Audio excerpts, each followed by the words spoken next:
Yeah, so as I said, this is the second in our series on living with awareness, which will go through to early December. And we're going to be exploring different aspects of the very rich and multifaceted practice of cultivating awareness, cultivating mindfulness in relation to meditation. Though it will connect with other things that are broader than meditation to some extent. And you're very welcome, even if you're new to meditation. I'll say a little bit about the mindfulness of breathing practice tonight, because I know not everyone's familiar with it. But let's start by just a little bit about this theme, living in the body. And I'm slightly regretting, I don't know, it might have been really confusing, but there's a bit of me that kind of regrets not choosing a different title. The title is really down to earth and to the point. But I came across a quote, I was reminded of a quote earlier today, and it made me think that in some ways a better title might have been Becoming a Dragon. That would have got people's attention, wouldn't it? Becoming a dragon. So there's an image that comes from the Zen tradition, which is of a being with a dragon's head and a snake's body. And this is a metaphor, if you like, for a person with a very well-developed sort of intellectual faculty, more up here, isn't it, than over here, but a very well-developed sort of intellectual faculty, a very well-developed mind in a certain sense, in a modern sense perhaps, but without much awareness of embodiment in their body. So the body is kind of just a practical thing, as it were. So that's the sort of snake's body, dragon's head kind of image. And one aspect of meditation is we're filling that out, where, if you like, becoming a dragon, to use that rather extreme image. So the relation with our body is kind of important in meditation or in mindfulness practice more broadly. I think I said last week that this body is not simply a material thing. It's not simply sort of an object we inhabit for sort of practical reasons. I mean, obviously, there is that. I can do practical things with the body, and I'm jolly glad I can. I'm a bit stuck otherwise. But it's much more than that. So the being in the body is not like being in sort of imagine a sort of room made of breeze blocks with that's purely for functional purposes, and it's there's nothing more to it than just a shelter, as it were, and so on. Being in the body is much more than that, and the mind and the body they really are inseparable. It's not that they're the same thing, but we can't fully separate the two out. So much of what we think of as being the mind is actually felt in the body. And anything that affects our mind will affect our body. Maybe that's slightly overgeneralized, or maybe not. And anything that affects the body is going to have an effect on the mind. That will come out more, I think, as I continue. And bringing awareness into the body, anyone who's practiced meditation at all, you'll recognize it has a kind of an anchoring effect. The more we develop awareness of the body, the more our mind is kind of grounded, and the less blown away it is by sort of thoughts. But there's much more to awareness of the body than that. It is more a fully entering into a whole dimension of our experience that's a lot more than just physical sensation. So just to give some other metaphors, I talked about sort of inhabiting. So in a way, awareness of the body is really inhabiting the body, really sort of feeling at home in the body. A home is more than a house, yes? An image that came to me earlier was, if you can imagine if you'd been brought up in a tree house, a really well-made tree house on a huge and very beautiful old tree, very sturdy old tree, and lots of foliage changing with the seasons and all sorts of little creatures, and you just get intimately familiar with this place, wouldn't you, where you lived. It would seem very alive. And yeah, awareness of the body in a way is a bit like that. We're becoming really familiar with, intimate is a good word, I think I used that last week, intimate with the experience of the body and its richness and its complexity and all the different ways in which it speaks to us. And that includes the emotions. So much of our emotion is felt in the body. And at the moment, there's a slight excitement in my chest, and there's a little bit of unsettledness in the guts because I'm somewhat aware that I'm being streamed on YouTube, and so on. There's so much of our emotional experience is actually in the body. And bringing awareness to it means we're more aware of what's going on an emotional level, but also that awareness then has an effect upon how we're feeling. There's so much I could say about that, but maybe I better leave that for another week in this series. But awareness affects our state of mind, awareness of what we're feeling, even on a bodily level, maybe especially on a bodily level, affects our state of mind. It's as if our emotions want to be heard by our awareness at that level. That's my experience anyway. That can be well, maybe that's enough said on that topic for now. Actually, I'm digressing a bit. So let's go back just to bodily sensations. They can be pleasant and they can be unpleasant, and they can be in between. And being aware of whatever's going on, if it's pleasant, we find more satisfaction in that. If it's unpleasant, there can even be a certain satisfaction in being with unpleasant feelings in the body. We might hear more about this next week, but being in the body, it is a satisfying experience, I find. Some of you may have heard, I can get into sort of puzzle type games and things on my phone, and I can get a little bit addicted to that sometimes. And sometime, I think it was this morning, I started playing a game of Scrabble. That's my latest thing, Scrabble against my phone.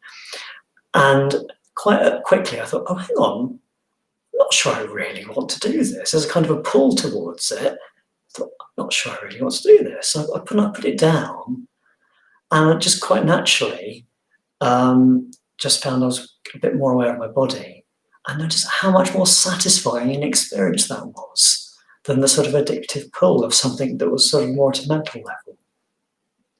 I mean, nothing wrong with the playing Scrabble or whatever. The addiction isn't terribly helpful, even if a mild one. The point is that actually being in the body can be a much more satisfying experience than we expect or than we realise. So, okay, we're going to do this mindfulness of breathing practice. I'll say a few words about that, and I'll lead it. You don't have to remember what I'm saying. And the practice is in 4 stages. I'll just outline those. So the first stage involves, all the way through, we're letting the breath come and go naturally. So that's important, letting the body do its thing. The breath comes in, the breath goes out. It comes in, the breath goes out. So we're not trying to control the breath in any way. And in the first stage, we're paying particular attention to the end of each out-breath. And at the end of the out-breath, we can drop in a number just in our own minds, just very, very quietly, 1. Let the breath come in, let the breath go out. 2. In, out, 3. And if we get as far as 10, then we come back and we start again. And if we get distracted, that's okay. And we just start again at 1. Second stage is just the same, except the count is now at the start of the in-breath, which is a very subtle shift, more of attitude than of the process. I'll remind you of this as we go. In the third stage, we let go of the counting, we stay with the whole of the flow of the breath. And in the fourth stage, we pay attention to one particular point, generally where the breath first enters the body and last leaves it. I'll lead us in all that, but those are the stages. When we talk about the mindfulness of breathing, but actually what that really means, on the whole, is mindfulness of the body breathing, the sensations in the body of the breath. That's what it really means. Yes, we can become aware of the breath itself, especially when we get to the fourth stage and feel the breath moving. But even then, what we're actually feeling is the body's response to that. So when we're doing this practice, we are trying as best we can to enter into the body, inhabit it, to be intimate with the physical experience, rather than an idea about the breath or even an image of the breath. That can happen, and that's okay, but the point is to actually experience it, as it were, from the inside. And of course, thoughts will arise. Talking to everybody here, thoughts will arise. Probably. We may even get caught up in thought for a brief period. We may even get caught up in thought for quite a long period, because that's the way our mind is behaving. It's kind of habitual. And the practice is to just notice that and relax. It's okay, the mind's just doing it. And so can we come gently, kindly back to awareness of the body, really bringing awareness into the body. If we really got distracted, we might want to come back to legs or something like that first, grounding ourselves, and then to the breath. So that's the practice. I will lead it. I'll lead a body scan, as we call it, to begin with. Excuse me. Meditating on the different parts of the body, bringing awareness into the body, and I'll make that maybe slightly longer than usual. And then I'll lead us through the 4 stages. I'll mark the stages with the bell, and I'll remind us what we're doing and say a few things as we go. And it'll be about half an hour, maybe slightly less. So if you want to make yourselves comfortable, we'll begin the meditation. Comfortable, but also upright if you can. So sitting upright if that's something you can do.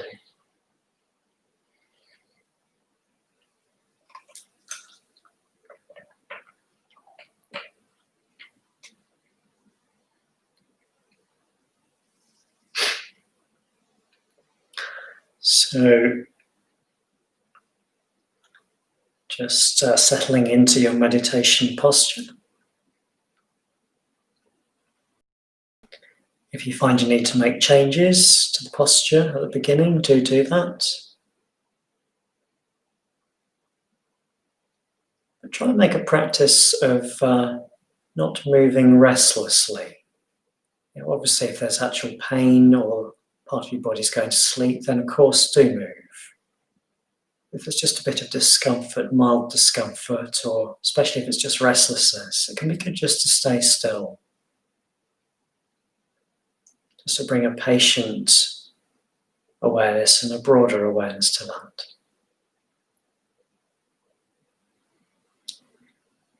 So, bringing awareness into the body, and it can be very good to start with our contact with our seat, just noticing the sensation of our weight on our seat,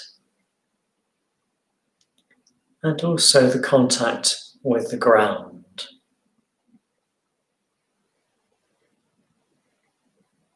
So we're supported by the ground underneath us, which means ultimately by the earth. And we can just relax whilst keeping an uprightness. We can relax and let the ground, let the earth take our weight.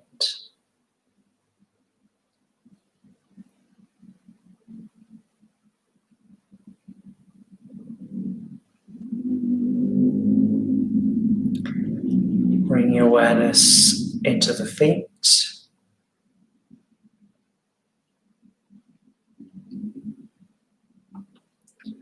Just experiencing how the feet feel right now.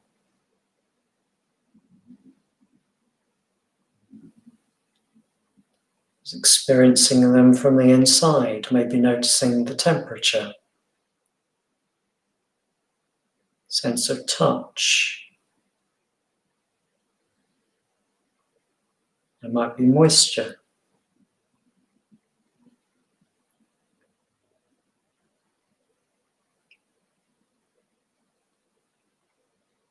Bring attention up into the ankles, the lower legs, noticing how the calf muscles feel at the moment.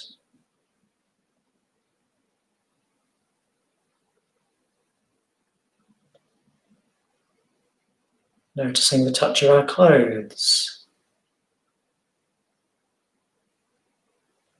on the legs. Very ordinary sensations that we wouldn't normally think anything about. And of course, we don't need to think about them. We can just experience them, letting the mind settle into the body.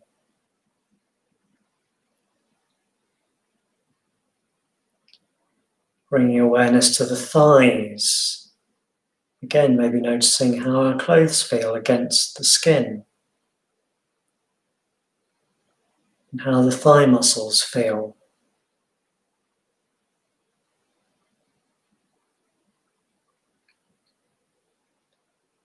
Letting go in the legs, letting the legs relax. They don't need to do anything at the moment.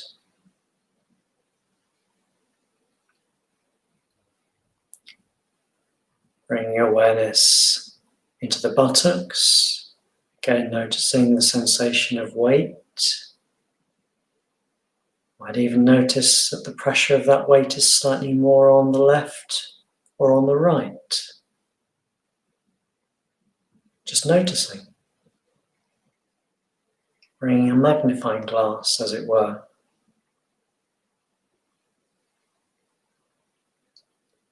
Taking in sensations in the groin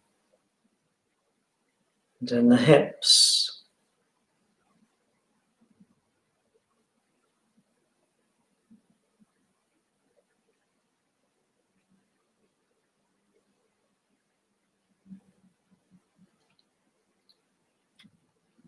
Bringing attention to the back, from the base of the spine,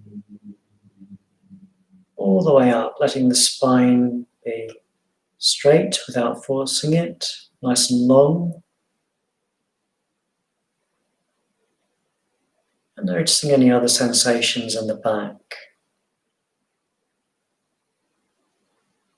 Again, maybe our clothes.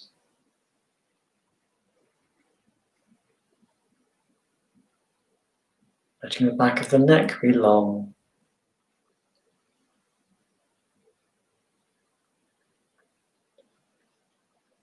And bringing attention to the face.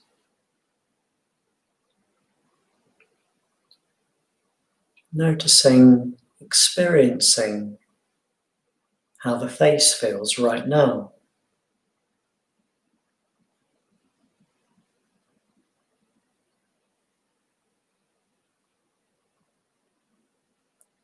And encouraging a relaxation or letting go in the face.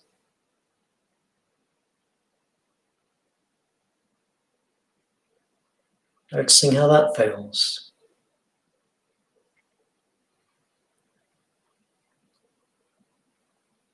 Bringing awareness to the shoulders. Noticing if there's tension in the shoulders. And seeing if it's possible to let go, to let them drop down. It may or may not be.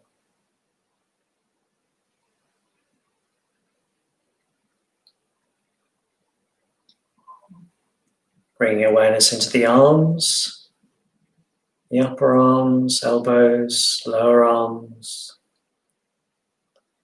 the wrists and hands. Really bringing attention into the hands. There can be so much going on in the hands, such a sensitive part of the body. Being in the hands, being with the hands. Noticing little sensations, touch, heat, slight sweatiness, whatever.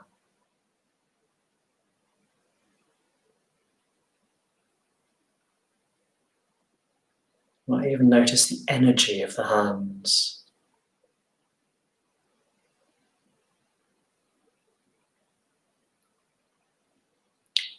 And from there, we can bring our awareness into the gut.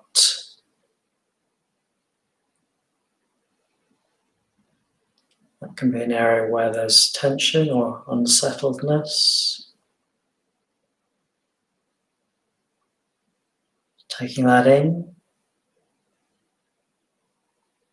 and encouraging letting go as best you can.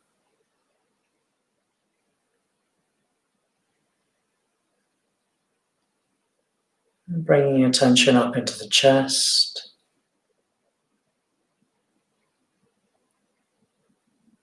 Noticing how the center of the chest feels, the heart center.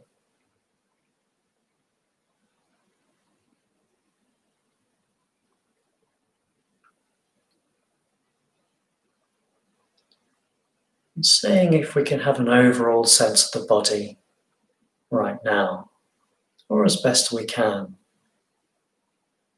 Legs, back, head, arms, guts, chest.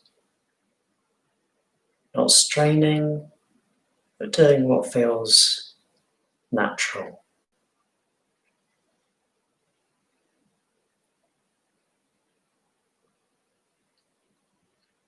So sitting here in the body is breathing.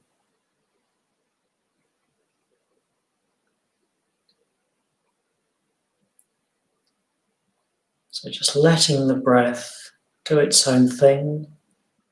It doesn't have to be slow, doesn't have to be regular, doesn't have to be deep. Letting it come and go.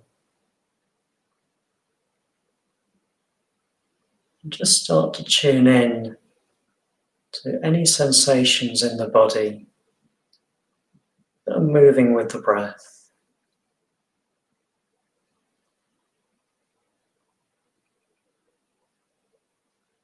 You might notice movements in the rib cage, diaphragm down in the abdomen. Might be most obvious in the mouth, the nose, the throat.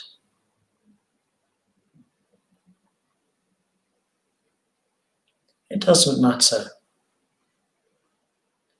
Just bringing awareness to the sensations of breathing wherever you wish to experience them right now.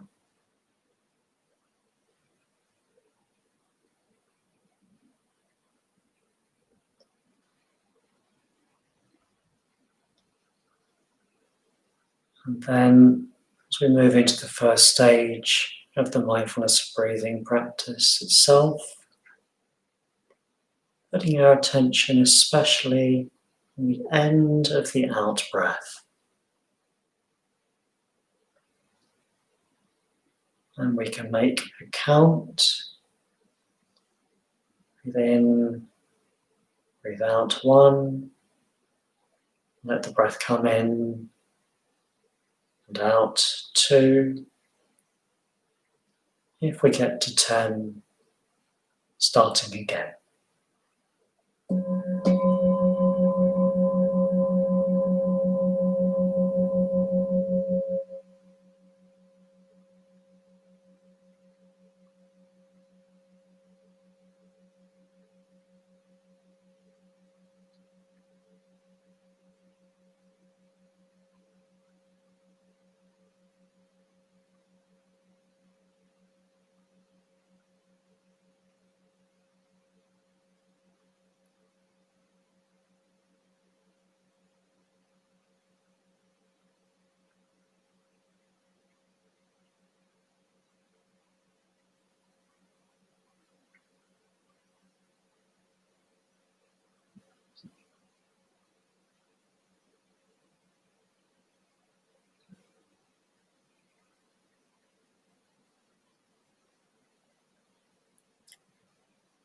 So having our attention as fully as we can with the breathing, with the body breathing.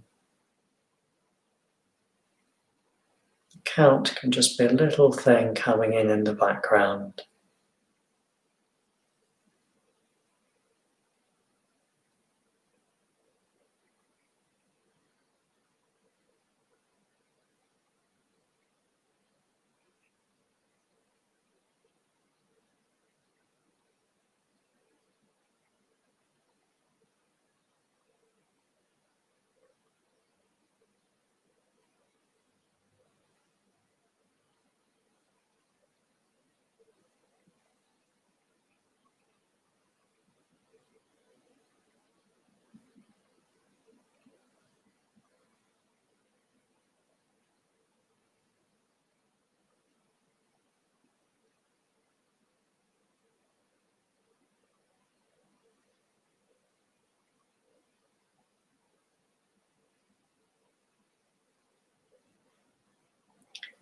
And if we lose count, or we've counted too high, just relax.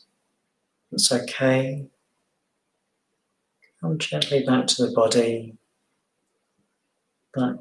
breathing.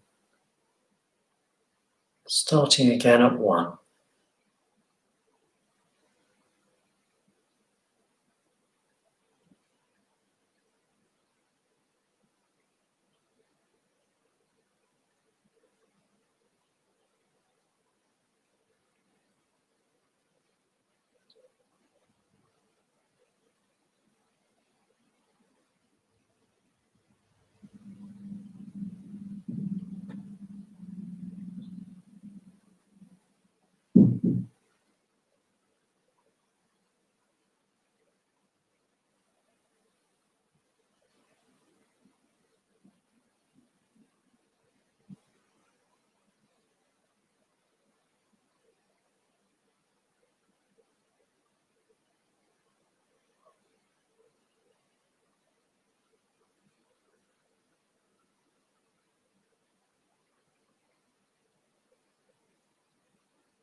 So shifting into the second stage, and we now count the beginning of the in-breath in exactly the same way.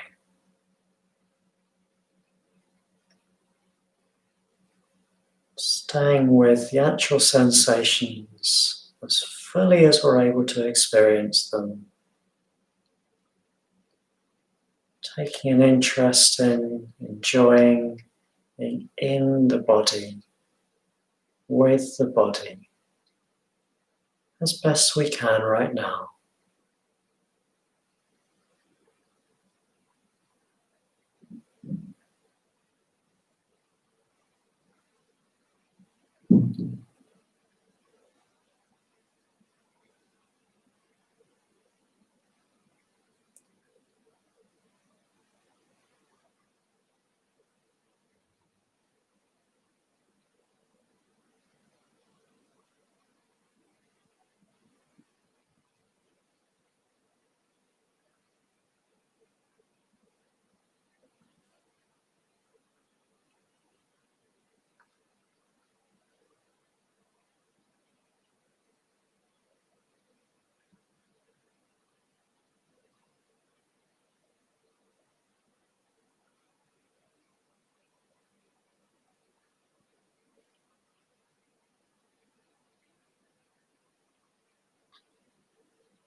Seeing if we can really come close to the sensations of the body breathing as they come, as they go, really becoming intimate with them.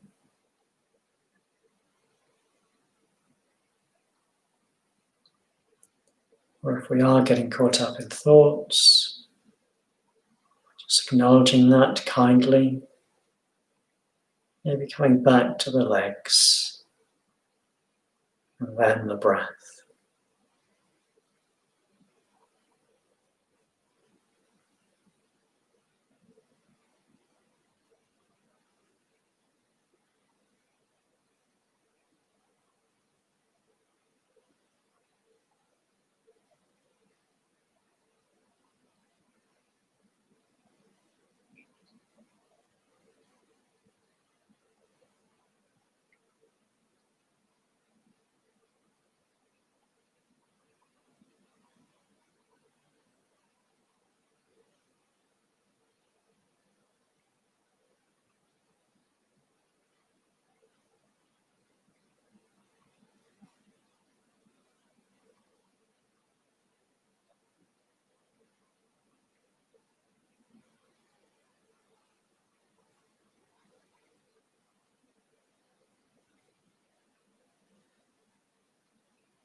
In the third stage of the practice, we let go of the counting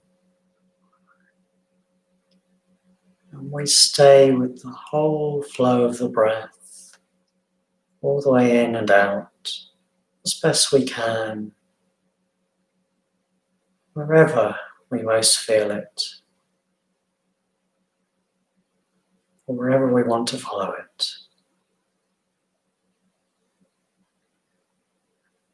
Just being in the body.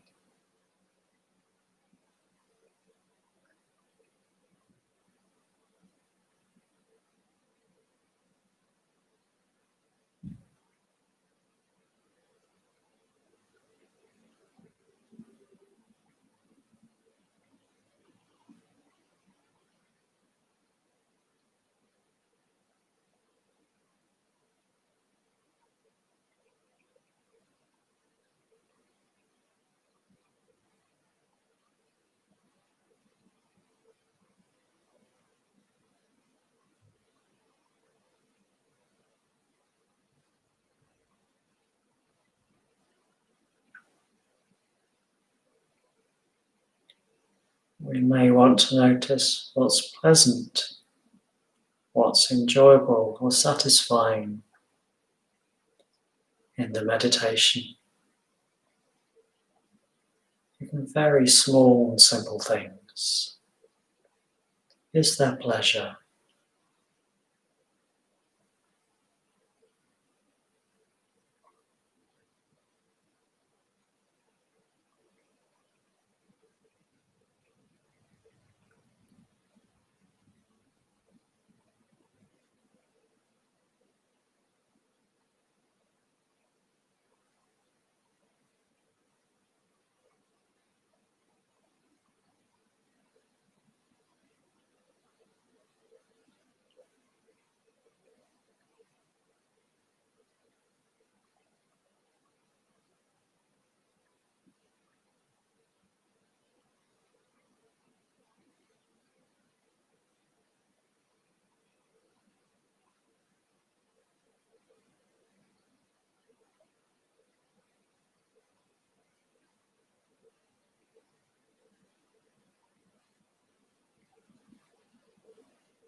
If there's a lot of thought, that's okay.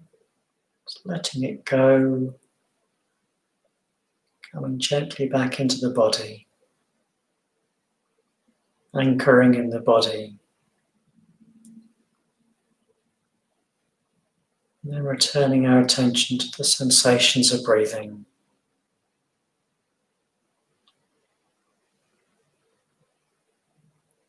Returning home to the body.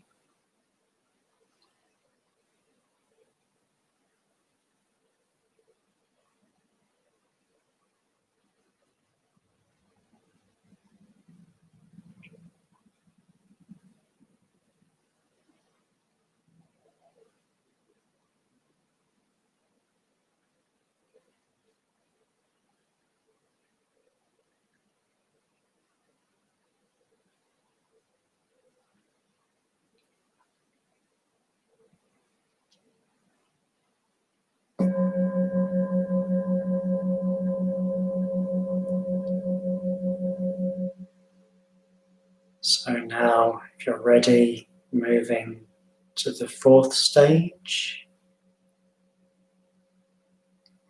If you're new to the practice, you may prefer to stay in the third. Keeping our attention in the body,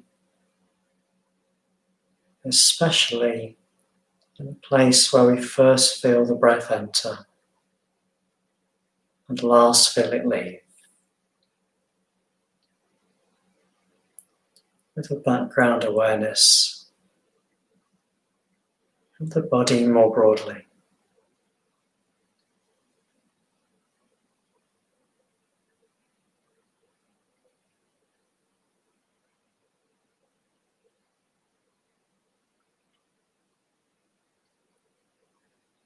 So tuning in to this even more subtle sensation as best we can.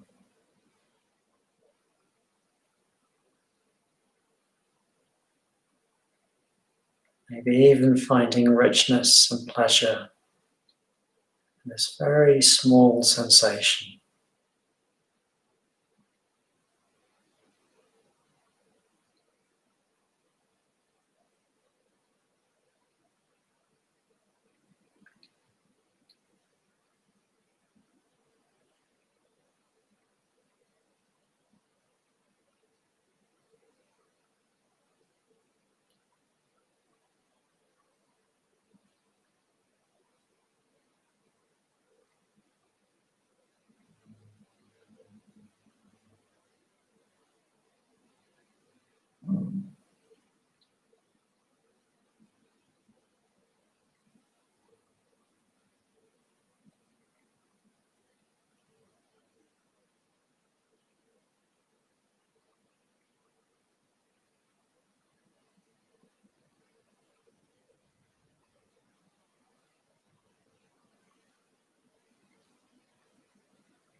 And now letting practice go, staying in the body, staying present. Nothing to do except experience whatever you're experiencing.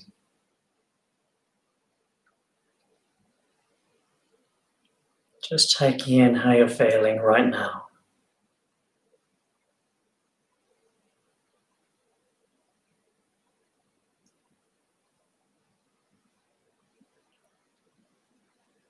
Don't need to be able to label it, explain it, just being with it.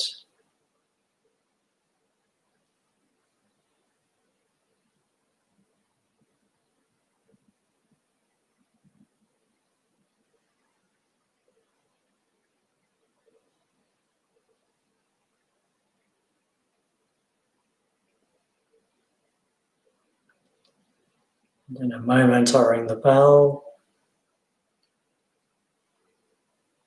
and we can gently bring the meditation to an end.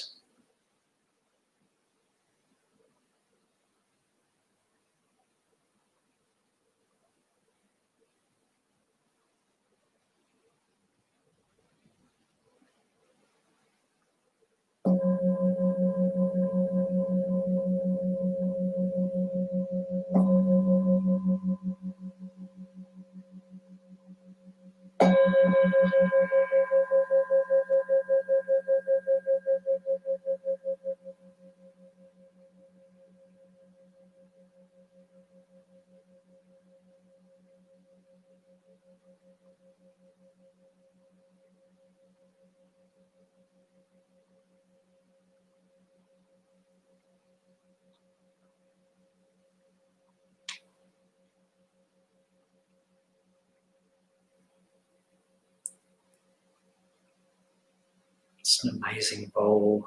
I don't suppose the mic picks it up, but it's still reverberating. I probably wouldn't notice that if I hadn't been meditating.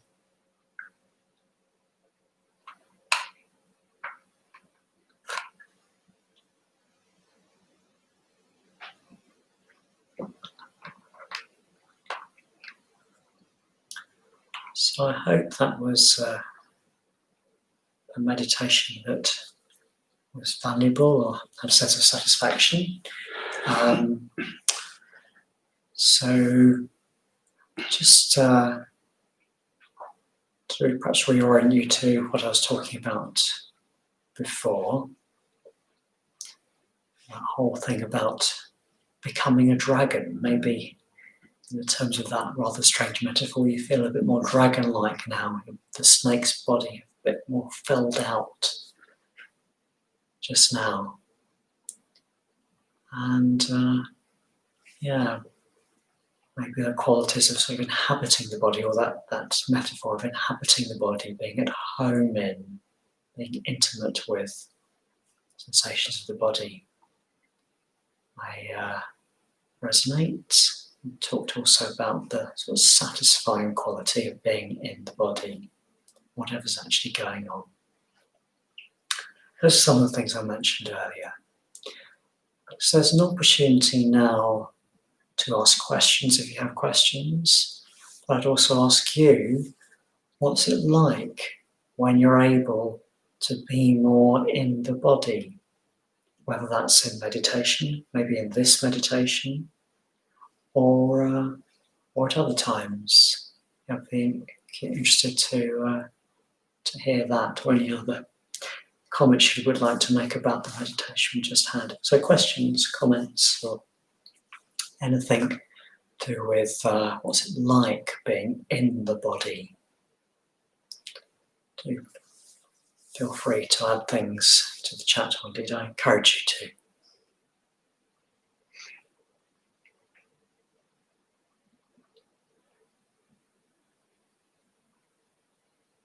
I just think when you say, what's it like being, in your body, I always just think it's very different to what I think it's going to be like. It's such a different experience than thinking or even imagining, that I always remember being quite shocked by that, and it still feels fairly new, of coming into a different relationship with my body, but in such a different way that it's hard to describe what it is.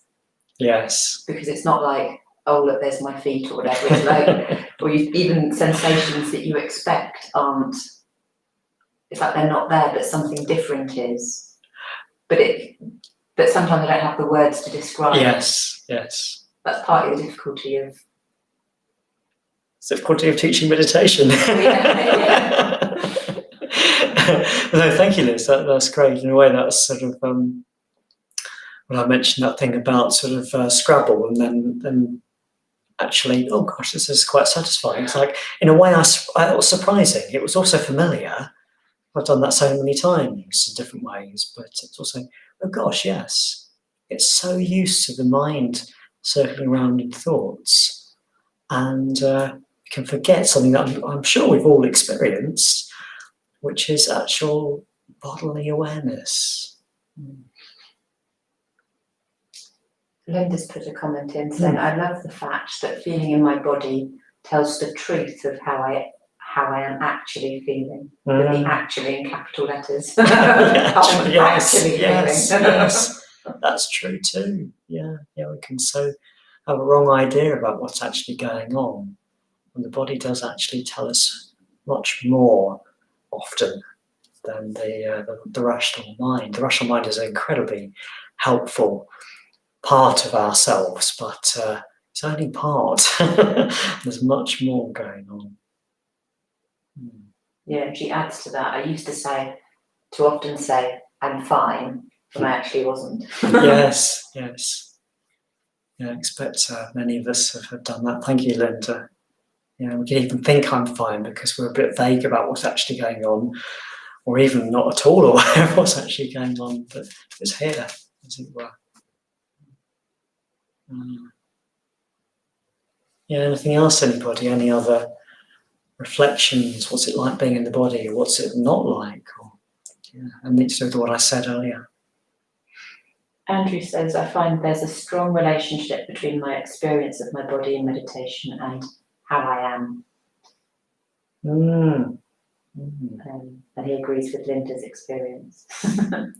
Yeah, it's true. And what we bring ourselves to meditation, as it were, and then we can experience that more fully. And that can be very valuable. We can really sort of learn what's going on for us. And then we start to learn our habits of mind more fully. And then we can start to work with them. And that's what's another aspect of that is just how what we do in the rest of our lives, I think I said this last week, what we do in the rest of our lives, especially just before meditation, has quite an effect. There's a close relationship to it too. Thank you, Andrew.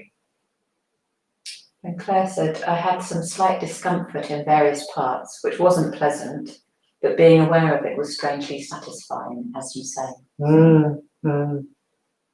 Yeah. Thank you, Claire. It's strange that we can just assume that it's going to be really, really horrible being with an unpleasant experience in the body.